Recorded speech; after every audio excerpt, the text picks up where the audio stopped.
ಕತ್ತಲೆ ಅಜ್ಞಾನದ ಸಂಕೇತ, ಶಿವ ಬೆಳಕಿನ ಸಂಕೇತ. ಮನುಷ್ಯ ಈ ಜಗತ್ತಿನಲ್ಲಿ ಏನಾದರೂ ಮಾಡುವುದಿದ್ರೆ ಒಂದಿಷ್ಟು ಒಳ್ಳೆಯದನ್ನು ಮಾಡುವುದಷ್ಟೇ. ಕೆಟ್ಟದ್ದನ್ನ ದೂರ ಸರಿಸಬೇಕು, ಒಳ್ಳೆಯದನ್ನು ಸ್ವೀಕಾರ ಮಾಡಬೇಕು. ಮೈಕಲ್ ಆಂಜೆಲೋ ಅಂತ ಹೇಳಿ ಒಬ್ಬ ಕಲಾವಿದ ಇದ್ದ. ಅವ ಮೂರ್ತಿ ಮಾಡ್ತಿದ್ದ. ಒಬ್ಬ ಶ್ರೀಮಂತ ಮಳೆಗಾಲಿತ್ತು, ಅವನ ಮನೆ ಮುಂದೆ ಒಂದು ಕಲ್ಲು ಬಿದ್ದಿತ್ತು. ಕಲ್ಲು ಆ ಶ್ರೀಮಂತ ಹೋಗುವಾಗ ಕಾಲಿಗೆಲ್ಲ ಪಾದರಕ್ಷೆಗೆ ಕೆಸರು ಹತ್ತಿತ್ತು. ಅವ ಹೋಗುವಾಗ ಅವನ ಮನೆ ಮುಂದಿನ ಕಲ್ಲಿಗೆ ತನ್ನ ಪಾದರಕ್ಷೆ ಕೆಸರು ಒರೆಸಿ ಒಳಗೋದ. ಅವನ ಹಿಂದ ಮೈಕಲ್ ಆಂಜೆಲೋ ಹೊಂಟಿದ್ದ. ದೊಡ್ಡ ಕಲ್ಲು ನೋಡಿದ್ನಲ್ಲ, ನೋಡಿ ಆ ಮಾಲೀಕನಿಗೆ ಹೋಗಿ ಕೇಳಿದ, ಇಲ್ಲ ಈಗ ನೀವೇನು ಪಾದರಕ್ಷೆಯಿಂದ ಕೆಸರು ಒರೆಸಿದ್ರಲ್ಲ, ಈ ಕಲ್ಲು ಕೊಡ್ರಿ ನಮಗೆ. ತಗೊಂಡೋಗಿ ಅದೇನು ಕಲ್ಲು ಐತಿ, ಯಾರು ಬೇಡ ಅಂತಾರಂತ ಹೇಳಿದ್ರು.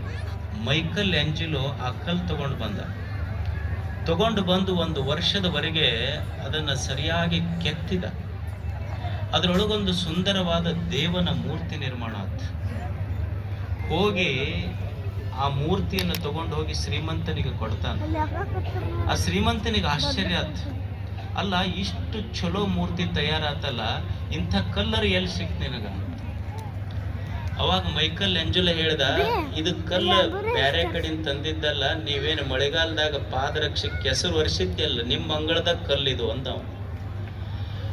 ಅವಾಗ ಮೈಕಲ್ ಆಂಜೆಲೋಗೆ ಶ್ರೀಮಂತ ಕೇಳ್ತಾನಲ್ಲ, ಇಷ್ಟು ಕಾಡು ಗಲ್ಲಿತ್ತು, ಕಾಡು ಗಲ್ಲೊಳಗೆ ದೇವ್ರ ಹೆಂಗ ತಯಾರ? ಅವಾಗ ಮೈಕಲ್ ಆಂಜೆಲೋ ಹೇಳ್ತಾನೆ, ನಾನು ದೇವರ ಮೂರ್ತಿ ಮಾಡ್ಲಿಕ್ಕೆ ಹೋಗಿಲ್ಲ, ಇದು ಕಲ್ಲೇ.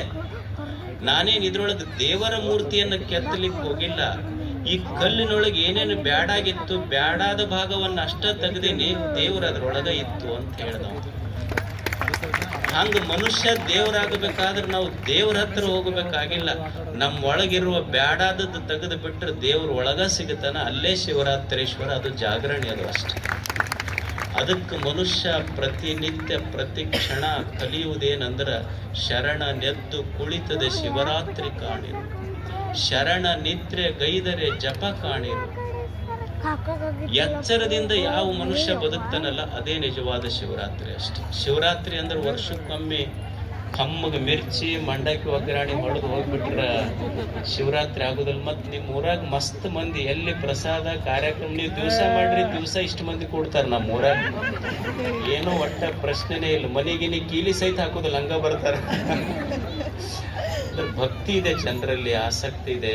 ಇದು ಆಸಕ್ತಿಯಿಂದ ಇಷ್ಟೆಲ್ಲ ಬೆಳೀತಾ ಇದೆ ನೋಡಿ. ಮೊದಲೇನೂ ಇರ್ಲಿಲ್ಲ, ಇಲ್ಲಿ ಬರಾಕ ದಾರಿ ಇರ್ಲಿಲ್ಲ ಮೊದಲ. ಈಗ ಮಂದಿ ಬಂದ್ರೆ ಬರಾಕ್ ದಾರಿ ಸಿಗುವಲ್ದು, ಅಷ್ಟು ಜನ ಸೇರಿದ್ದಾರೆ. ಇದು ಬೆಳೀಲಿ, ಬಹಳಷ್ಟು ಜನ ದೂರದಿಂದೆಲ್ಲ ಬರ್ತಾ ಇದ್ದಾರೆ. ಇದು ಬೆಳೀಲಿ, ಗವಿಸಿದ್ದಪ್ಪಜ್ಜನ ಮಠ ಬೆಳೆದಂಗ ಶಿವರಾತ್ರೀಶ್ವರ ದೇವಸ್ಥಾನವೂ ಸಹಿತ ಬೆಳೀತಾ ಇರಲಿ ಅಂತ ಹಾರೈಸಿ, ಇಲ್ಲಿ ಎಲ್ಲ ಈ ಶಿವರಾತ್ರೀಶ್ವರ ಯುವಕರ ಟೀಮ್ ಏನಿದೆ ಅವರೆಲ್ಲ ಕಾರ್ಯಕರ್ತರು ಬಹಳ ಪ್ರಾಮಾಣಿಕ ಹುಡುಗರು. ಅವರೆಲ್ಲ ಪಾಪ ಏನೂ ಇಲ್ಲಾರ್ದಾಗೂ ಯಾರೂ ಇಲ್ಲಾರ್ದಾಗೂ ಸಹಿತ ಕಷ್ಟಪಟ್ಟು ದುಡಿದು ಇದನ್ನು ಮಾಡಿದ್ದಾರೆ. ಆ ಯುವಕರ ಶ್ರಮ ಇವತ್ತು ಅವರಿಗೆ ಫಲ ಕೊಟ್ಟಿದೆ. ಇಷ್ಟೆಲ್ಲ ದೂರದಿಂದ ಜನ ಬಂದು ಮೆಚ್ಚುಗೆಯ ಮಾತುಗಳನ್ನು ಅವ್ರ ಬಗ್ಗೆ ಆಡಿದ್ದಾರೆ. ಇದು ಬೆಳೀಲಿ, ತಮಗೆಲ್ಲ ಒಳ್ಳೆಯದಾಗಲಿ ಅಂತ ಹಾರೈಸಿ ನಮ್ಮ ಮಾತುಗಳು